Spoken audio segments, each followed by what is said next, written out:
ఎన్ని రోజులుందో ఏందో ఈ వాన గాని మీదికెళ్ళి ఇతుమారు లేకుట వాన కిందికెళ్ళి మూసీ నది కలిపి జనాలను తీరు తిప్పల పెడుతున్నాయి. ఎసోంటి ముందు సమాచారం లేకుండా గండిపేట ప్రాజెక్ట్ గేట్లు ఎత్తేసరికి మూసీ నది బుస్సున వంగింది అని అంటుర్రు. మరి వాస్తవం ఏందో ఇంకా అఫీషియల్‌గా తెలవదు గానీ, మూసీ నది కోపానికి అటు చాదర్‌ఘాట్ ప్రాంతంలో ఉన్న మూసానగరు, శంకర్ నగర్ ఏరియా ఇండ్లన్నీ మునిగిపోయినాయి. ఇండ్లే చెరువులు లెక్క మారి కట్టుబట్టలతోని పరుగులు తీస్తుర్రు పాపం అక్కడి పబ్లిక్ అంతా.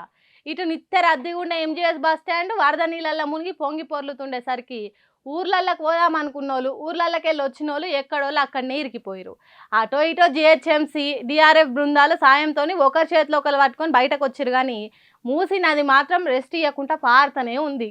ఇంకా ఈ వానలు ఎన్నడు తగ్గుతాయో కానీ అటు దిక్కు పోయేటోళ్ళు జర పైలంగుండుర్రులా.